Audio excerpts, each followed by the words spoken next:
de geração de energia, e tudo que se coletar de lixo vai, de resíduos sólidos, vai para a incineração. Ou seja, adeus reciclagem, adeus a devolução à cadeia produtiva de matérias-primas, adeus à economia, à redução do consumo e outras coisas mais. O consumo será estimulado será a drenagem dos resíduos sólidos para caldeiras, incineradoras e com isso a queima do lixo.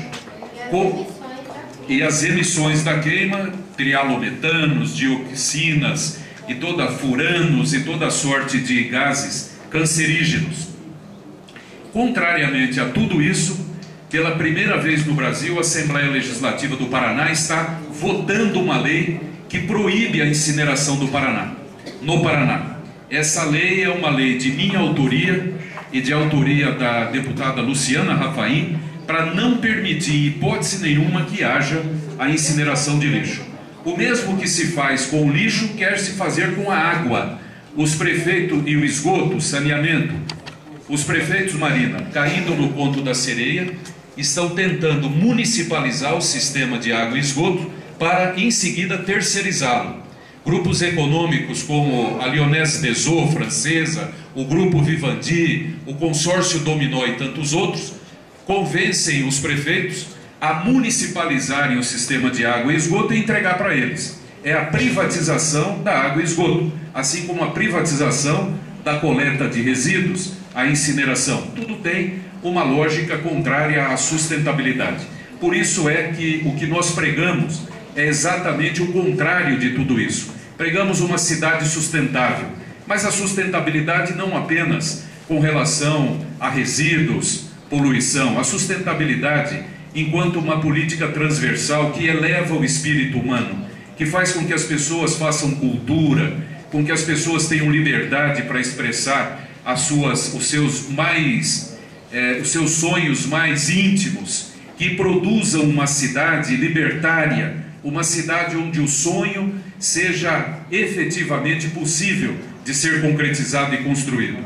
Uma cidade assim, onde a transversalidade entre as políticas públicas possa deixar claro que as nossas questões humanas, elas não são incompatíveis com os demais seres do mundo natural, e assim possamos construir a cidade que todos nós desejamos.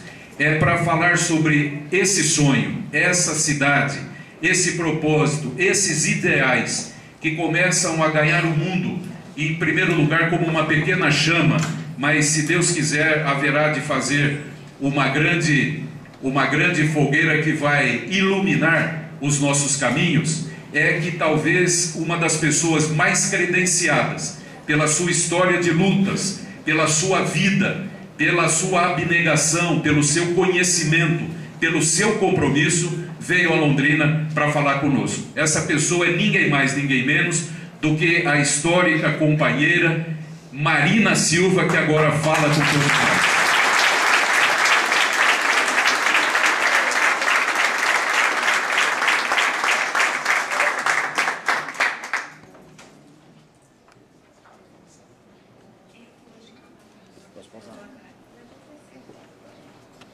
Bom dia a todos, a todas. Em primeiro lugar, eu quero agradecer a Deus por estarmos aqui. Quero agradecer esse amigo, Sheida, pela oportunidade que me dá de estarmos juntos nesse momento aqui, nesse desafio, nessa empreitada. Agradecer também ao doutor Caetano, desculpa, por estarmos aqui. Eles são dois médicos, muito bom. Então o sentido do cuidado entre o Caetano e o Sheida com certeza deve estar presente, porque quem cuida da vida das pessoas sabe que se não tiver um ambiente saudável, não é, para essas pessoas, também não tem como ter vida digna. Então o cuidado com a vida da cidade é muito importante. Bem, o Sheida me pediu para fazer uma conversa, uma palestra rápida sobre desenvolvimento sustentável. E obviamente que essa ideia do desenvolvimento sustentável, ela precisa ser traduzida em todos os lugares. Traduzida no espaço das empresas, das ações do serviço público e, sobretudo, no espaço do serviço público, do governo federal, o governo estadual e os governos municipais, e no cotidiano da vida das pessoas. A sustentabilidade, o desenvolvimento sustentável, diferentemente daquilo que alguns dizem, que é só a luta do verde pelo verde, não é. É a busca de um novo modelo de desenvolvimento. Um modelo de desenvolvimento que seja capaz de integrar no mesmo processo, numa mesma equação, a economia e a ecologia. Então, eu vou falar um pouco sobre isso. Eu costumo iniciar dizendo que eu não tenho uma formulação acadêmica, técnica, sobre desenvolvimento sustentável.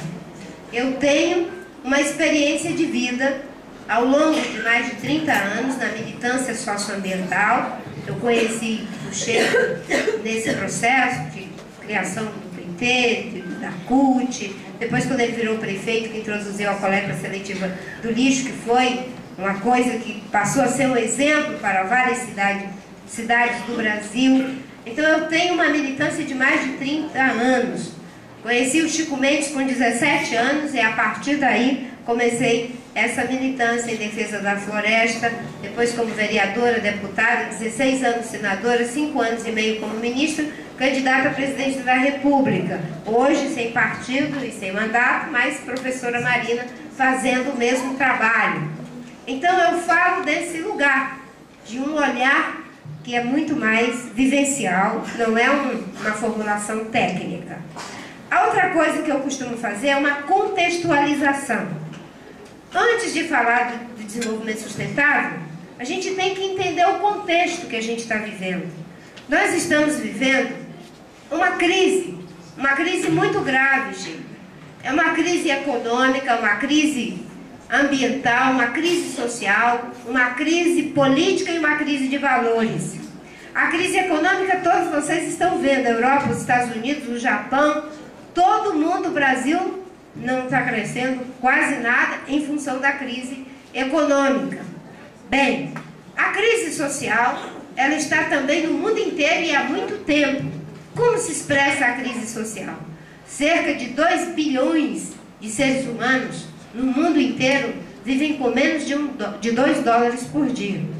Quem vive com menos de 2 dólares por dia não precisa fazer muito raciocínio para entender que são os que não têm saúde, não têm educação, não têm moradia, não têm saneamento básico, não têm acesso aos bens e serviços fundamentais para uma vida digna.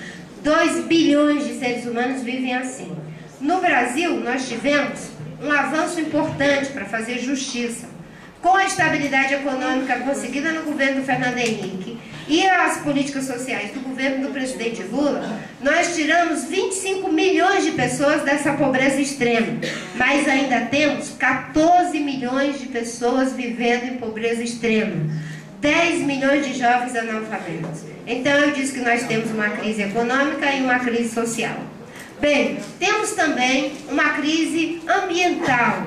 A crise ambiental é mais grave do que a crise econômica e a crise social, Caetano, porque ela ameaça a vida no planeta inteiro. Hoje nós temos graves problemas com a contaminação das águas, nós temos problemas com a contaminação do ar que a gente respira, a gente tem gravíssimos problemas de desertificação, bilhões e bilhões de hectares estão sendo transformados em verdadeiros desertos no mundo inteiro. Temos o grave problema da elevação do nível dos oceanos pelo aquecimento global, o aumento da temperatura, né? As grandes geleiras começam a derreter, os oceanos começam a se elevar e há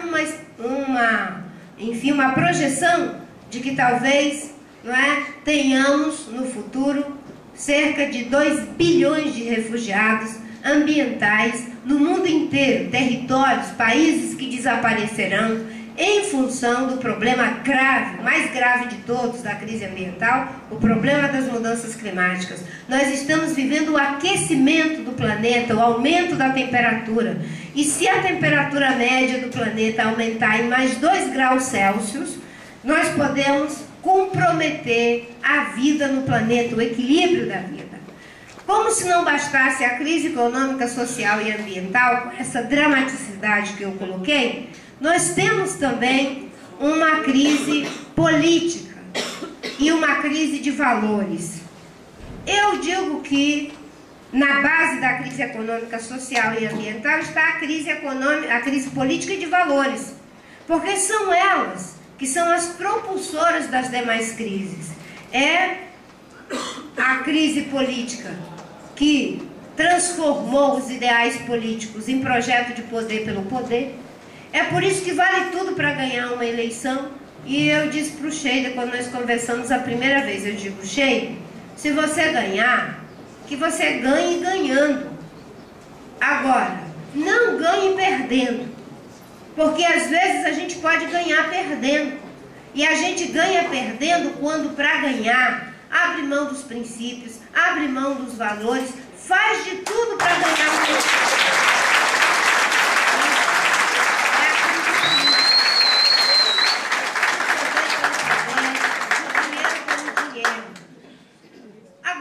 É muito bom ganhar ganhando, e é por isso que nós estamos aqui. Que ele ganhe ganhando, mantendo os valores, mantendo a coerência, com um programa sério e ganhar. Aí ganha 2 vezes. Mas a gente também pode perder ganhando. A gente perde ganhando quando a gente entra e sai maior do que entrou. Acumula para o processo.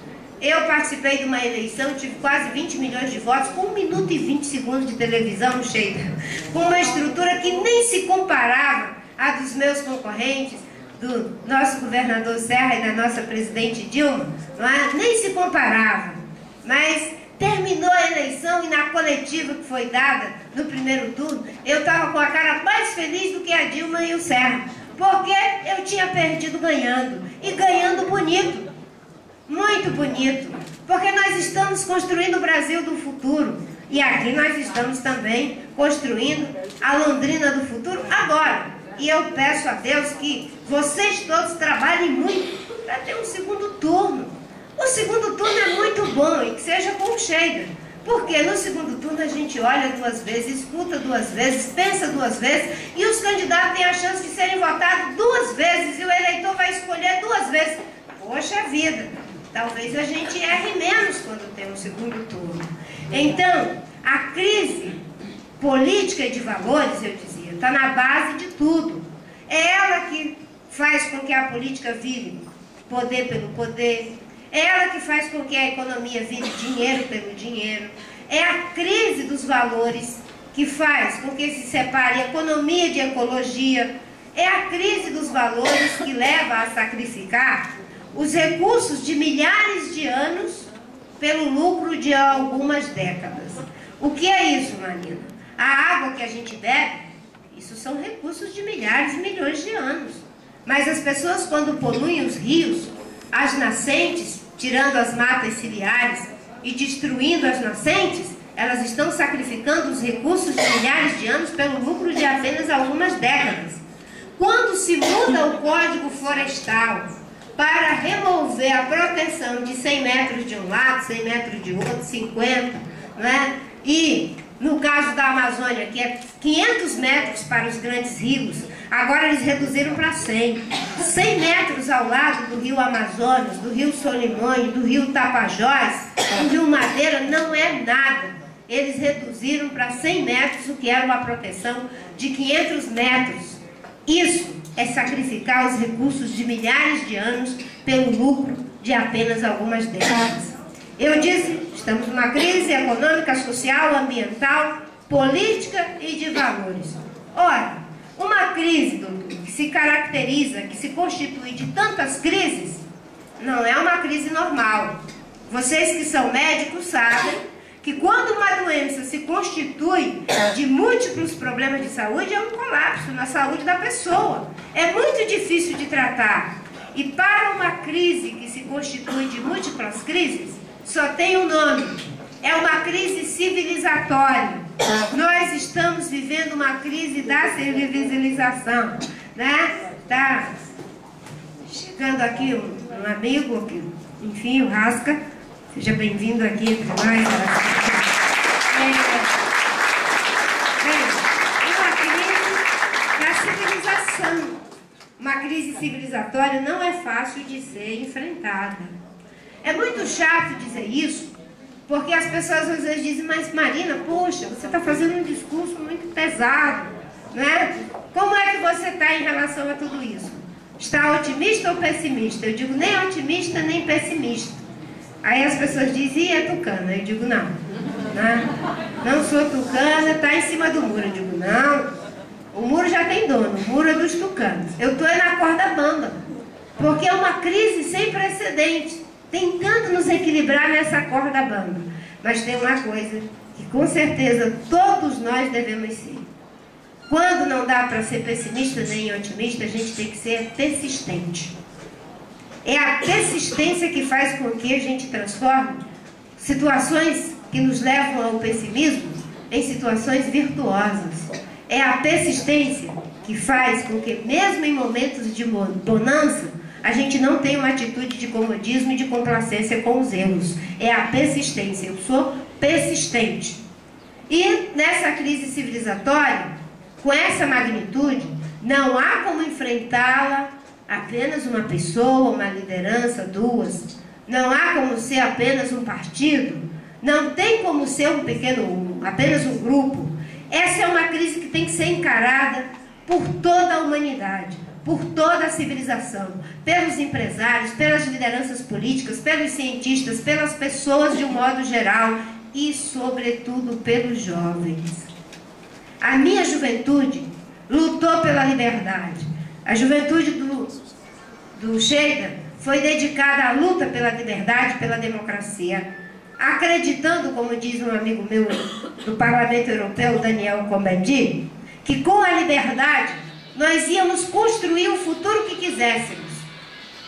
Hoje, com esse problema grave, com essa crise civilizatória, a juventude tem que usar a liberdade que conquistamos para lutar, para ter um futuro.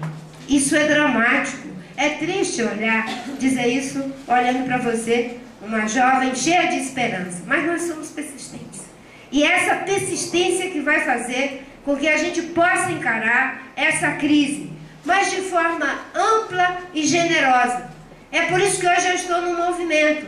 Um movimento da sociedade, a imprensa diz, mas é um partido. A senhora vai ser candidata? Eu digo, eu não sei. A única coisa que eu sei é que eu quero que esses ideais da sustentabilidade econômica, social, ambiental, cultural, política, ética e estética sejam relevantes no mundo e no Brasil. E para isso, é muito bom poder ter uma pessoa no PMDB como Chega. Porque gente boa tem em todos os partidos. E gente ruim tem em todos os partidos. Aliás, hoje partido não é referência para nada. Porque a maior parte se transformou em projeto de poder pelo poder. Mas é muito bom ter o Pedro Simão, o PMDB, o Chega e outras pessoas. É muito bom ter uma pessoa como o Cristóvão no PDT. Eu estou pegando aqui as figuras simbólicas que todo mundo conhece. Tem muito mais gente boa, não é? É muito bom ter uma pessoa, não é, como o Monon, como o Suplicy e outros dentro do Partido dos Trabalhadores. Nós não podemos generalizar as coisas. Essa luta tem que ser generosa.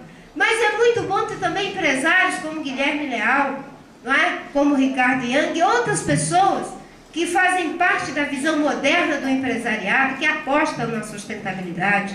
É muito bom ter formadores de opinião que dão as notícias, levando em conta os graves problemas desse novo Código Florestal que vai destruir as nossas florestas.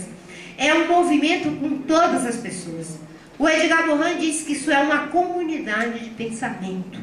O que é uma comunidade de pensamento? Uma comunidade de pensamento é, você é médico, mas está alinhado com essas ideias. Você é psicólogo, você é reciclador, que está na rua juntando papel, mas você está alinhado com essas ideias. Você é rico, você é pobre, você é médio, mas está alinhado com essas ideias. Isso é uma comunidade de pensamento. Existem pessoas no mundo que eu encontro que a gente pensa igualzinho, parece que a gente já se conheceu há tantos anos. Aí eu sempre me lembro do Edgar Morin, é a comunidade de pensamento. E hoje, nessa crise civilizatória, nós só temos uma saída: buscar um novo modelo de desenvolvimento, o desenvolvimento sustentável.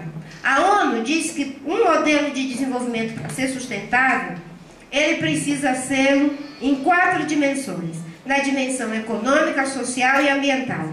O que é a sustentabilidade econômica? Transformar as vantagens comparativas e vantagens competitivas para que as riquezas naturais, usadas com sabedoria, atendam às nossas necessidades hoje e assegurem as necessidades dos que ainda vão nascer. Veja que aí eu já estou colocando também o conceito de desenvolvimento sustentável. É o uso com sabedoria dos recursos. Na Bíblia tem um provérbio que eu acho muito bonito. Diz o rei Salomão, né, no livro de Eclesiastes: mais vale uma mão cheia com descanso do que as 2 mãos cheias com trabalho e aflição de espírito. Se a gente for pensar na realidade dos conceitos de hoje, isso é o desenvolvimento sustentável. Mais vale uma mão cheia com descanso. Vamos usar tudo que é necessário para uma vida digna, uma vida plena, do que a missão que nos leva a querer as 2 mãos cheias, com muito trabalho e aflição de espírito. Hoje nós estamos vivendo a aflição de espírito porque, se não diminuirmos as emissões de CO2 até 2050 em 80%, nós corremos o risco de comprometer a vida na Terra. Isso é muita aflição de espírito, não é? O desenvolvimento sustentável tem uma dimensão econômica, ambiental e social. Um modelo que não é capaz de transformar as riquezas, não é, em saúde, em educação, moradia digna, em entretenimento, não é um modelo sustentável. Porque a concentração de riquezas faz com que tenhamos pobreza, não é? E a pobreza é insustentável. Mas também tem a dimensão da sustentabilidade cultural, que as Nações Unidas trabalham.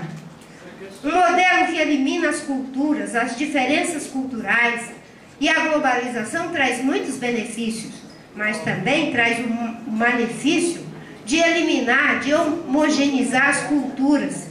A gente vai nos lugares e é as mesmas coisas. Você tem dificuldade de encontrar um brigote típico, como a gente fala lá no norte, né? Uma comida típica.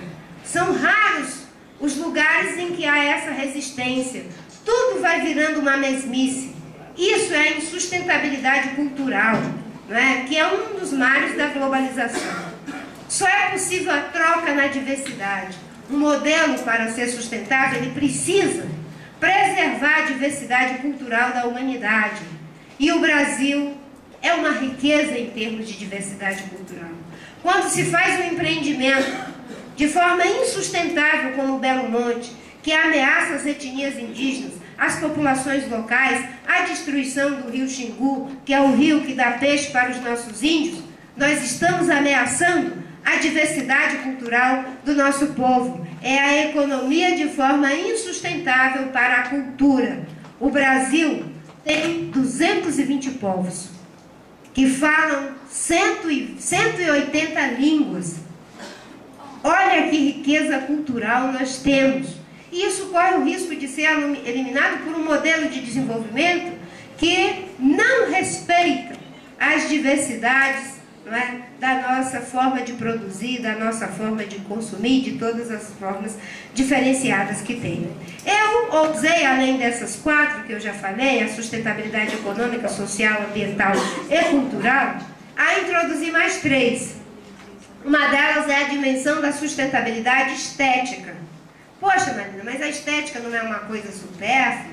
Por que o modelo de desenvolvimento tem que ser também estético, sustentável do ponto de vista da estética?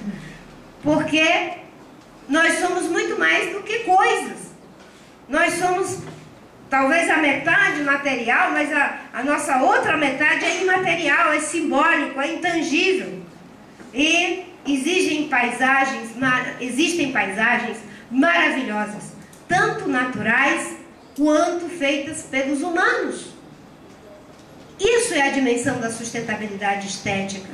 Vocês acham que o Pão de Açúcar é apenas uma pedra grande lá no Rio de Janeiro? Se for apenas uma pedra grande, então vamos tacar umas ogivas lá, sei lá o quê, explodir e transformar aquilo em brita, em cimento, se fosse apenas uma pedra grande. Não é? É constitutivo das paisagens, da beleza, da nossa cosmovisão, da forma como nos relacionamos com o mundo, não é? Às vezes a curva de um rio, alguém olha e diz, poxa, mas isso aqui leva não sei quantas horas para o barco andar nessa curva enorme, né?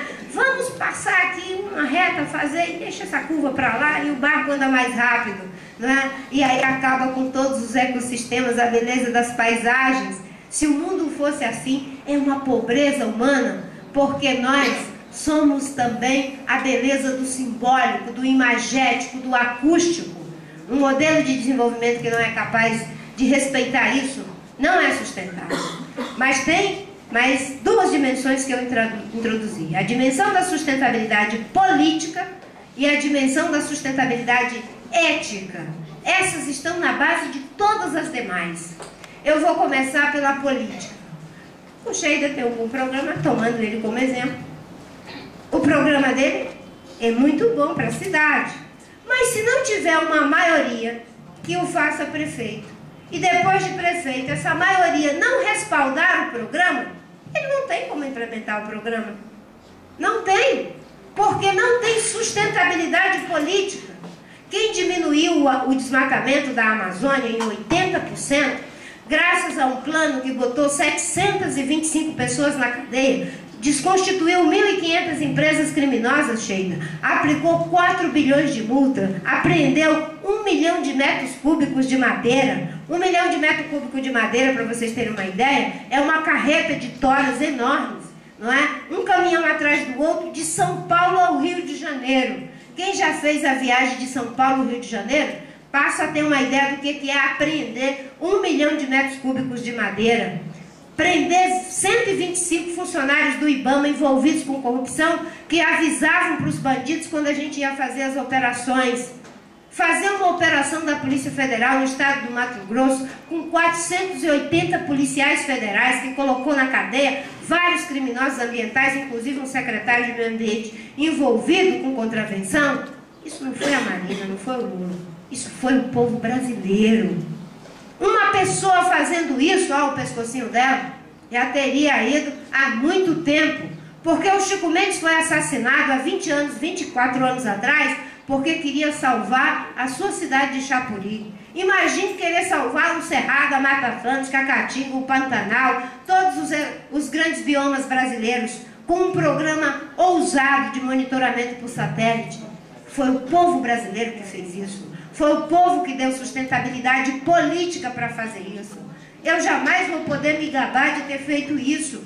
Porque quando eu saí do governo, por pressão, para revogar as medidas do plano de combate ao desmatamento, o Mangabeira Unger, o governador do Mato Grosso, o governador de Rondônia, o ministro da Agricultura, Stefanes, pressionando para que eu revogasse as medidas e o Lula revogasse as medidas, a população brasileira se levantou para dar sustentação política ao Lula para ele manter as medidas.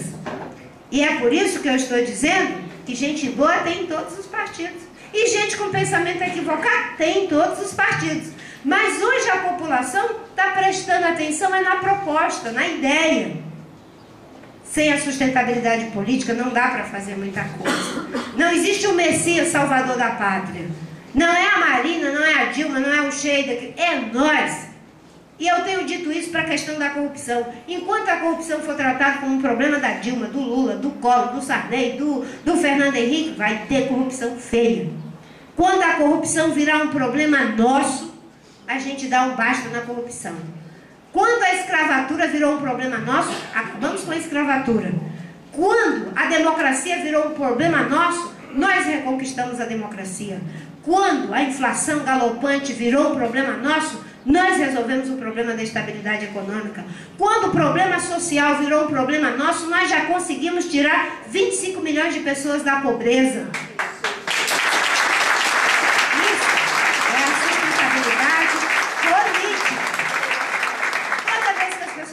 disso, eu respondo exatamente assim. Bem, na sustentabilidade política, também não vale a oposição por oposição e a situação por situação. Hoje a gente vive uma polarização. Não importa o que a Dilma fizer. Pode ser a coisa mais maravilhosa do mundo. A oposição por oposição só vai ver defeito. Ou então, se ela não puder dizer nada, botar nenhum defeito, vai ficar calada.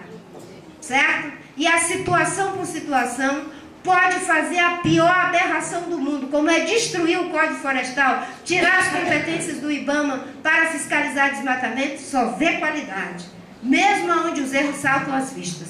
Esse mundo em crise precisa de quem tem posição.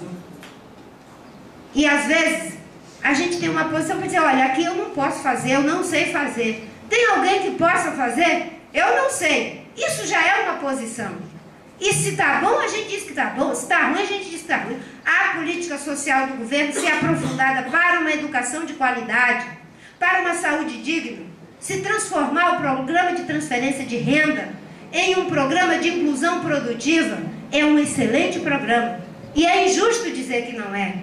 Agora, tem outras coisas que estão erradas. Dar subsídio para a indústria automobilística sem pedir contrapartida ambiental é um erro dramático. Todos os países estão pedindo contrapartida ambiental. O Brasil dá o subsídio, o dinheiro nosso, para eles continuarem poluindo o planeta, sem nenhuma contrapartida. Isso eu não posso dizer que está certo. Bem, a sustentabilidade ética. A sustentabilidade ética de respeito ao quê? A não ser tomada por uma ética de circunstância. Tem coisa que é difícil da gente dizer, tem coisa que é difícil da gente fazer. Eu me lembro que quando a gente começou a discutir o plano de combate ao desmatamento, né, as pessoas ficavam reclamando para o presidente Lula, não é que eu estava exagerando na dose, que a minha equipe estava exagerando na dose, né? E tinha algumas campanhas que as pessoas diziam, a Marina não pode nem aparecer aqui, senão a gente vai perder voto, né? E eu dizia, tudo bem, eu não vou, não é? Mas eu não vou deixar de fazer o que precisa ser feito por causa de votos. Eu fiquei 4 anos sem poder andar na metade do meu estado. Eu não podia ir em Chapuri, não, porque é o Vale do Acre. Em Cruzeiro do Sul, Rodrigues Alves, Manso Lima, Porto Walter, Feijó, Tarauacá, Cruzeiro do Sul. A metade do Acre eu fiquei 4 anos sem poder ir. E uma vez disseram, a Marina está dentro do avião. O povo foi para a pista queimar pneu, chega, para não deixar o avião descer. Mas eu não estava dentro do avião. Foi uma mentira que fizeram, correto? Por quê? Porque eu fui a única senadora contra a fazer uma estrada sem estudo de impacto ambiental, passando por dentro da terra dos índios, das comunidades locais. Todos os senadores e deputados assinaram um documento para desbloquear a estrada que estava sendo feita da pior forma possível, sem licitação, sem nada. O Ministério Público embargou. Eles disseram que quem embargou foi a Marina. Eu fiquei 4 anos sem poder andar. Mas hoje, graças a Deus, eu posso andar no Acre inteiro de cabeça erguida. E as pessoas podem dizer, naquela época, a senhora estava certa. Eles é que estavam errados. Porque depois...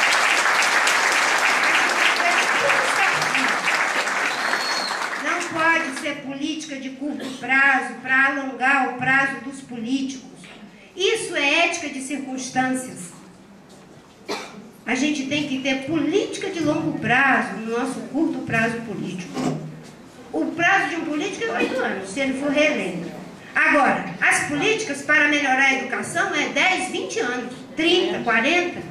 A política para ter energia limpa, renovável e segura é 30, 40 anos. A política para ter uma agricultura que aumenta a produção por ganho de produtividade são anos. Não é tanto, porque a Embrapa já tem as tecnologias. O Brasil está mudando o Código Florestal para aumentar a produção por expansão predatória da fronteira agrícola, Sheila. Mas nós temos tecnologia que nos assegura dobrar a nossa produção sem derrubar uma árvore. Basta implementar as novas tecnologias. Mas isso é política de médio e longo prazo. E cada político tem que estar comprometido. Lá nos Estados Unidos, o Obama tem que perseguir essa agenda. Aqui no Brasil, não importa se é PT, se é PSDB, quem for, tem que perseguir essa agenda. No dia que a sociedade brasileira deu o termo de referência, dizendo, olha, pode ser PT, pode ser PSDB, pode ser PMDB, pode ser quem for. Essas diretrizes aqui, ó, é para seguir. Vai fazer a diferença. Por que é a Alemanha que está dando lição de moral na Europa na crise econômica? Porque os alemães, eles têm um plano. Não importa se são os social-democratas, se são os conservadores, eles perseguem o plano, muda alguma coisinha assim, mas o plano essencial é mantido. Porque o plano foi feito, pensado, aprovado pela sociedade. Política de longo prazo no nosso curto prazo político. E não política de curto prazo para alongar o prazo do político. Faz o que precisa fazer para ganhar a próxima eleição. Não podemos ser presos da lógica de fazer as coisas só para ganhar a próxima eleição. Nós temos que fazer as coisas para as próximas gerações e as próximas e as próximas. É uma corrida de 4x4. Se ele ganhar, vai fazer o melhor de si no período que for a sua prefeitura, depois passa o bastão para outro. Mas se vocês fizerem um plano da Londrina sustentável e botar na parede os partidos, os candidatos, olha, daqui para frente esse plano tem que ter continuidade, não importa quem ganhar, faz a diferença. Os países civilizados fazem assim. Vocês pensam que dá para mudar as políticas da noite por dia nos Estados Unidos, na Europa, enfim, em vários países? Não, eles têm planos, mas são países, no caso dos europeus, de cultura milenar. Nós somos países jovens, mas não precisa precisar 3.000 anos para a gente aprender isso. Dizem que sábios são os que aprendem com os erros dos outros. Estúpidos são os que não aprendem nem com os seus próprios erros. Então, nós não precisamos ser estúpidos. Vamos olhar para os erros deles e aprender com eles. Então, a sustentabilidade, ela tem uma dimensão política, tem uma dimensão ética. E, para concluir, não há como fazer isso sem repensar o nosso padrão civilizatório. Nós temos que pensar o que nós queremos ser como raça humana, o que nós queremos ser como humanidade. Isso, dito assim, é muito longe. A humanidade, a gente sempre se projeta, né? Eu digo que é sempre fácil defender meio ambiente no ambiente dos outros. Difícil é defender meio ambiente no ambiente da gente, na sua empresa, na sua casa, na sua repartição, na sua prefeitura, enfim, no fundo do seu quintal que fica na beira do vale, enfim. É muito fácil defender meio ambiente no ambiente dos outros. E é muito fácil se preocupar com a humanidade, com o planeta. Mas a preocupação com a humanidade e o planeta aqui, na cidade de Londrina, é tendo a Londrina sustentável, com esses valores, com esses princípios. É assim que a gente dá a contribuição da gente para a humanidade, nos preocupando com o meio ambiente, com a melhoria da vida no ambiente da gente, não é? Que é o lugar onde a gente vive. Eu sempre digo que nós, se quisermos mudar esse mundo, vamos ter que nos reencontrar com a nossa infância civilizatória. A humanidade caminhou até bem pouco tempo, chega, orientado pelo ideal do ser. Nós éramos orientados pelo ideal do ser, não é pelo ideal do fazer. Bem, o que é o ideal do fazer? O mercantilismo tem quantos anos? Aí os professores de história, não é? 350, 400 anos, não é? Eu também sou professora de história. Então, mais ou menos 400 anos. E 400 anos é muito pouco, porque as grandes civilizações têm 5.000 anos, 6.000 anos, não é? As grandes civilizações. A humanidade caminhou a maior parte do seu tempo orientada pelo ideal do ser. O mercantilismo é que introduziu o ideal do fazer. Os gregos, eles queriam ser o quê? Eles queriam ser sábios e livres. Os romanos, eles queriam ser o quê? Eles queriam ser grandes e fortes. Na Idade Média, as pessoas queriam ser santas. Até que veio o mercantilismo e tirou tudo que era ser pelo ideal do fazer. Então, o fazer filosofia, o ser filósofo virou fazer filosofia. O ser cientista virou fazer ciência. O ser artesão virou fazer artefato. E, para resumir a história, no Brasil, em pleno século XXI, a relação amorosa entre duas pessoas virou o quê? Fazer amor.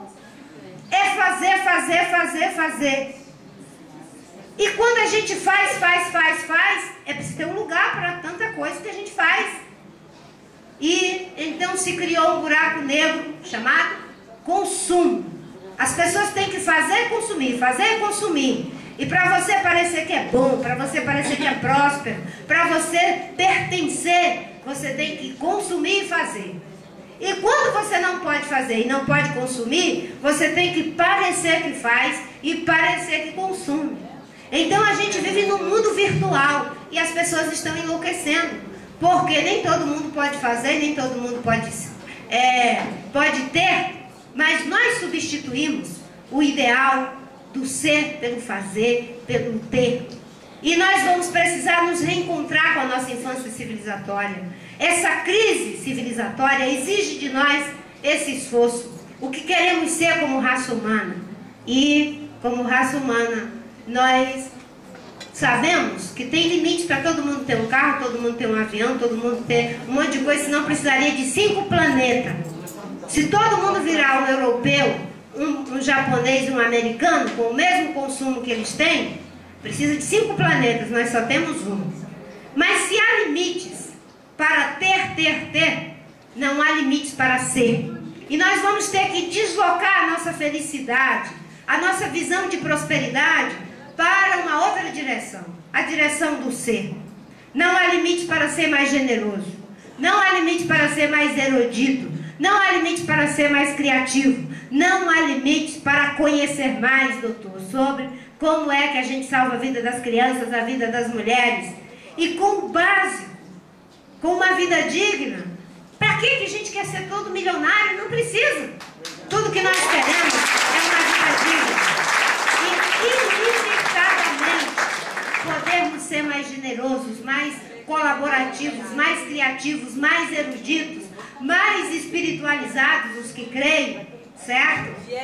Isso é a dimensão da sustentabilidade, não como uma maneira de fazer, mas como uma maneira de ser. Então eu estou aqui, eu saí, concluindo que eu já tenho que ir correr para o meu avião. Eu tenho 4 qualidades que me fazem falar pouco. Sou mulher, sou latino-americana, sou professora e sou política. Então, o jeito tem que puxar aqui do meu paletó. Mas é o seguinte, eu comecei pelo estado do Amapá, depois eu fui para BH, lá em Minas Gerais, depois eu fui para Maceió, de Maceió eu fui para São Luís, de São Luís fui para Ceará, de Ceará eu fui para São Paulo, de São Paulo eu fui para o Rio Grande do Sul fui para Brasília, e ontem eu cheguei aqui, agora eu vou lá para Curitiba, e de lá vou lá para São José dos Pinhais, depois eu vou para Brasília, depois eu vou para o Acre. É uma cruzada, né?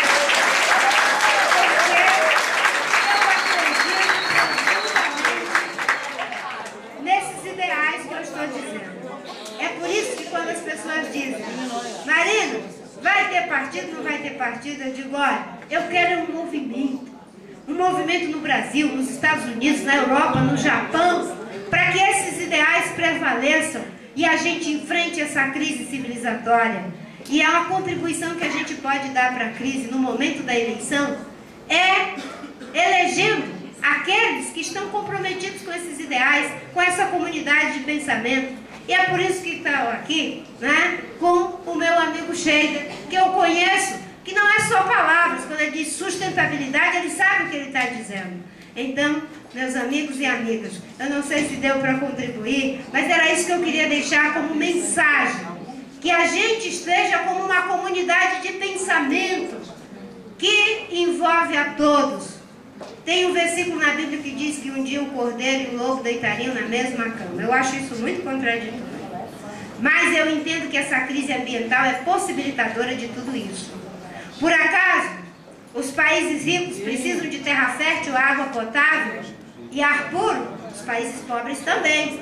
Os empresários precisam e sem terra também. Os jovens precisam, os velhos também. É isso que nos coloca no mesmo espaço, no berço da Mãe Natureza, que nos faz reencontrar naquilo que nos é comum, na nossa condição humana. Muito obrigada.